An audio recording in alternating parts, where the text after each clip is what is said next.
Friends, వి మోడల్ని verification and validation model అని కూడా పిలుస్తారు. అసలు ఈ మోడల్కి వి మాడ్యూల్ అని పేరు ఎలా వచ్చింది? దీన్ని వెరిఫికేషన్ అండ్ వాలిడేషన్ మాడ్యూల్ అని ఎందుకు పిలుస్తున్నారు? Hi friends, welcome back to Abhey, a YouTube testing channel.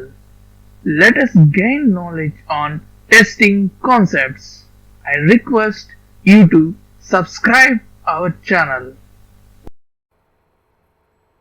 Friends, ఈరోజు మనం తెలుసుకోబోయే టాపిక్ యూనిట్ టెస్టింగ్.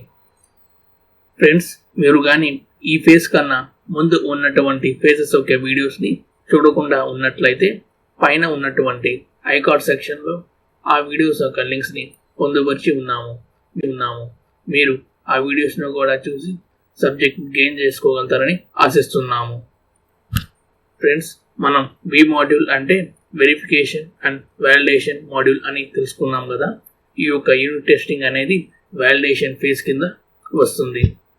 ఈ యొక్క యూనిట్ టెస్టింగ్లో యూనిట్ టెస్ట్ డిజైన్ ప్రకారము టెస్టింగ్ అనేది చేస్తారు. ఈ యొక్క టెస్టింగ్ని డెవలపర్స్ చేస్తారు. ఎందుకంటే యూనిట్ టెస్టింగ్లో కోడ్ని టెస్ట్ చేయవలసి ఉంటుంది. ఇక్కడ యూనిట్ అంటే ఒక ఇండివిజువల్ యూనిట్ కానీ, ఒక స్పెసిఫిక్ ఫంక్షన్ కానీ, లేదా కాంపోనెంట్ కానీ అంటే టెస్ట్ చేయడానికి అతి చిన్న మాడ్యూల్ని సెలెక్ట్ చేసుకుంటారు. దాన్ని యూనిట్ టెస్టింగ్ అని అంటారు. ఈ టెస్టింగ్ కోడ్ లెవెల్లో జరుగుతుంది. యూనిట్ టెస్టింగ్ చేయడం వల్ల బగ్స్ని ఎలిమినేట్ చేస్తారు. అయితే ఈ యూనిట్ టెస్టింగ్ వల్ల ఆ యొక్క సాఫ్ట్వేర్లో ఉన్నటువంటి అన్ని డిఫెక్ట్స్ని కవర్ చేయడం అనేది కుదరదు. Friends, please click on like and subscribe button to get notification from us, and also please share this YouTube links to your friends who are willing to gain knowledge on testing concepts.